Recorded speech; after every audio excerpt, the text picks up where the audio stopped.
요즘은 면접에서 자기소개해보세요 라는 질문보다는 우리 회사가 왜 지원자님을 뽑아야 할까요? 라는 질문이 첫 질문으로 많아지는 추세입니다.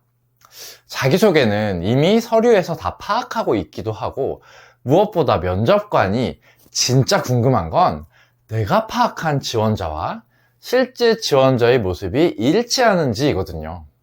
물론 자기소개해보세요 라는 질문에도 사실은 이 의도가 숨어 있습니다. 그래서 오늘 영상을 끝까지 보시면 다른 지원자와 차별화되는 특별한 자기소개, 첫 질문에 대한 답변을 만드실 수 있게 될 겁니다. 제가 지난 시간에는 면접 합격을 위해서 가장 중요한 것은 면접관을 안심시키는 것이라는 말씀을 드렸었죠. 저희가 열심히 면접 준비를 해서 면접날이 되었다고 한번 생각해 보세요. 실제로 면접관을 만났을 때 언제 안심을 하게 만드는 게 가장 좋을까요? 바로 면접관을 만나자마자입니다. 그래서 첫 번째 질문에 대한 대답에 어떤 내용이 들어가느냐에 따라서 면접관이 이 사람 잘 불렀구나 라고 안심을 하고 나를 이미 합격한 내정자로 생각하며 편안한 질문을 이어갈지, 아니면 이 사람 잘못 불렀나? 라고 불안해하며 나를 좀 더 검증하기 위한 날카로운 질문을 할지가 결정됩니다. 첫 번째 질문이 자기소개가 되었든 지원 동기가 되었든 내용에는 회사가 반드시 나를 뽑아야 하는 이유가 들어가야 합니다. 그런데 사실 지원자를 면접까지 부른 이유는 떨어뜨리기 위해서가 아니라 뽑기 위해서예요. 서류를 보고 마음에 들고 이미 나를 뽑고 싶었기 때문에 그 요소가 진짜인지 확인해 보는 것이죠.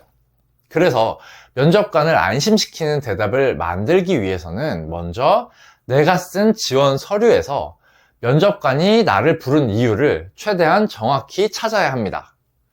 우리가 서류 합격을 하고 면접에 가게 되는 경우는 대체로 세 가지입니다. 내가 다른 지원자에 비하여 적합하거나, 내가 다른 지원자에 비하여 특별하거나, 내가 다른 지원자에 비하여 뛰어나거나, 이 세 가지 중 하나일 가능성이 높습니다.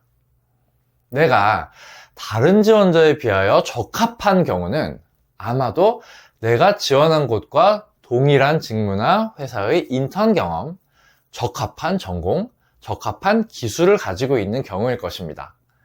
다음으로 내가 다른 지원자에 비하여 특별한 경우는 아마도 공모전 수상, 자격증, 사업 경험이나 리더십을 발휘해본 특별한 경험을 가지고 있는 경우일 것이고요.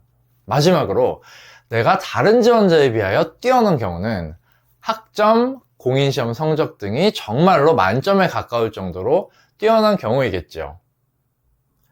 제가 말하는 순서를 보면 감이 오시겠지만 적합성, 특별함, 뛰어남 순으로 중요합니다. 예를 들어서 내가 정말 적합한 사람이어서 나를 면접에 부른 것이라면 뒤에 말한 두 가지, 그러니까 나머지 두 가지 요소는 크게 첫 번째 질문에 대한 답변으로 언급하지 않아도 되고요. 또 적합하지는 않지만 내가 특별해서 부른 것이라면 특별함만 언급하고 마지막에 말한 뛰어남 부분은 굳이 찾아서 언급하지 않아도 됩니다. 네, 우리를 평가해야 하는 면접관도 자신이 지원자를 잘 파악할 수 있을지 없을지 불안감도 느끼고 많이 긴장하게 됩니다.